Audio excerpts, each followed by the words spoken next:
Okay, we've been joined by Rutgers student athletes Kalia Copper, Tyler Scaife, and Coach Stringer.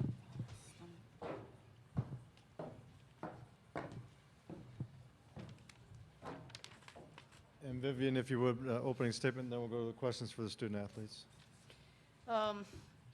First, I was extremely proud of the effort that our team put out. We began to play well toward the end of the year, and I wish that we had been able to play like that with that same level of intensity, maybe 4 or 5 games before this game. But it was late, but it was good to see the effort, and I'm extremely proud. To me, it's about winning, but it's not always about winning totally. It was about the effort and the intensity, and I thought that we played hard. I think that our underclassmen learned a lot, and certainly I was extremely proud of our upperclassmen because they did not play as losers. And that's how I evaluate it. Ohio State, but let me just say this, Ohio State is an outstanding team. Kelsey Mitchell is all that. She's a great scorer, a great shooter. And the rest of the players, I don't think that we want to underestimate anything, to take anything away from Ohio State. And I'm sure that they're going to do well, extremely well at the national level. Thank you, Coach. And now, could we have questions for the student athletes, please? Right up here in the front.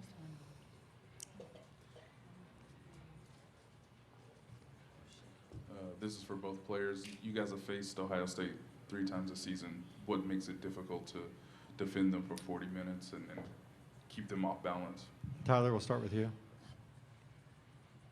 Well, they have a lot of great players, and it's kind of hard containing them all.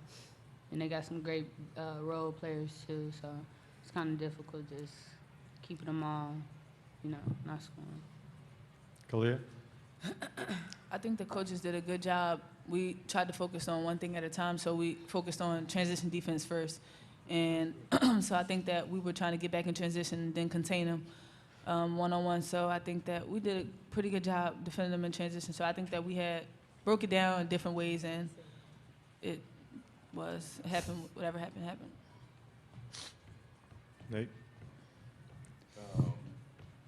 People always say playing 2 games in a tournament on back-to-back nights may be difficult for fatigue-wise, but what did their sort of pressure defense full court, did that sort of wear you guys down mentally or physically in the second half? Tyler? I don't think it wore us down. I just feel like we weren't being smart. We decided to go faster when we should have just slowed it down and broke the press and got into our offense. Kalia?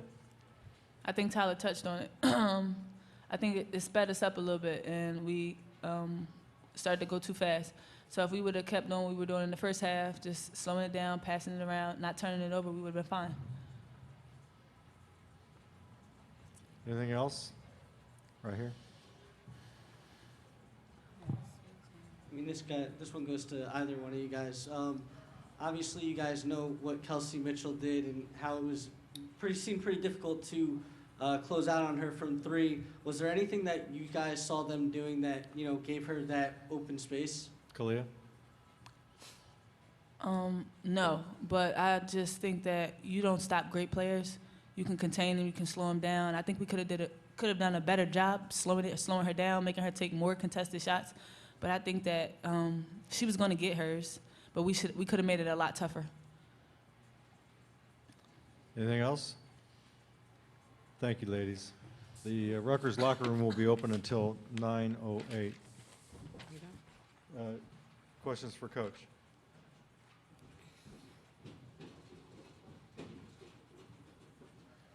Vivian, I know the sort of the outlook heading into the tournament was if you guys were able to win a couple games and make a run, there's some potential of making the NCAA tournament. You mentioned sort of the intensity not being there earlier in the year. How difficult is it knowing a senior-led team like this and not having maybe enough wins before you get to the selection, before the committee makes its selection on the 64-team bracket? Yeah, I mean, it's really tough. Are you on the selection committee? No. All right. I'm sorry. I was wondering if I can get you to get some votes in there. But really, I hate to see these players these players in particular because they're ready at all skill sets. I think what I was sharing with you is that I wish that things hadn't happened this year as they did, because I think that the potential for them to be pretty special was there. But I just felt that I wasn't, and we as a group weren't able to practice as much with the same level of intensity and focusing on the little things that make a big difference. But in light of all of that, I thought that they did a great job, and I'm so sorry because I want so badly for them, for the country to see them. I think that if we could develop a couple more players, because at the end of the day, those turnovers, the press, it wasn't really that much more. I mean, it really wasn't. The movement wasn't any different.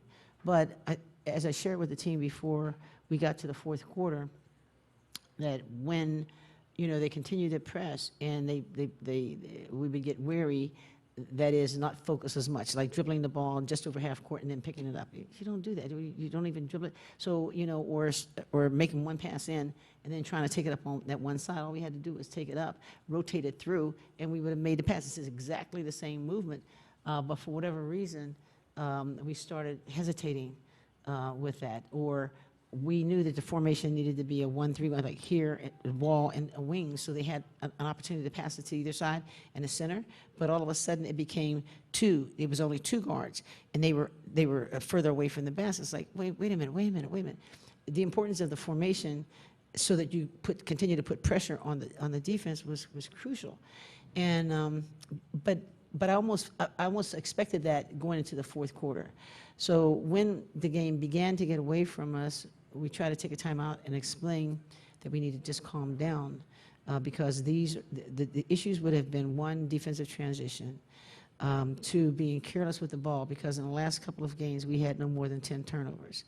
And it's not that Ohio State is a great team, but I felt that we understood how to play championship basketball. You can't turn the ball over 20, 24 times.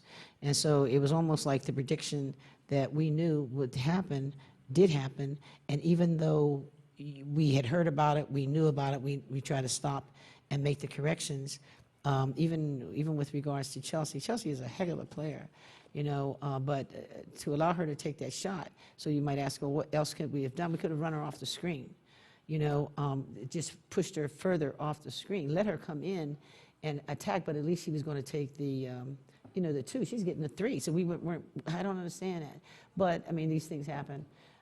Yes, Kai is right. Maybe we could have put a taller player on her, but anyway you shake it, they did a heck of a job, and I was proud that even though we went down, in particular my seniors, try to stay focused, but I thought we were a little tired, to tell you the truth. Back here. Coach, I'm just curious what your opinion is on the huge foul differential, 17 for Ohio State, against Rutgers, and 7 against Ohio State. I'm just curious what your opinion would be on that. Can I be Donald Trump?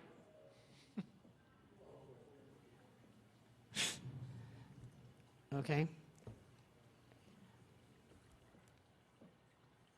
What do you think? Personally, I saw plenty of calls out there that I thought weren't called for Rutgers, and that there was a huge disparity in the calls. Well, there you answered it yourself. I'm not going to say anything because I don't have that much money. So you understand the code. How's that? I'm giving all credit to Ohio State, all credit to the coaches, and I don't allow my team to talk about it, so you didn't hear us begin to talk about it. Anything else? Thank you, Vivian. You're welcome.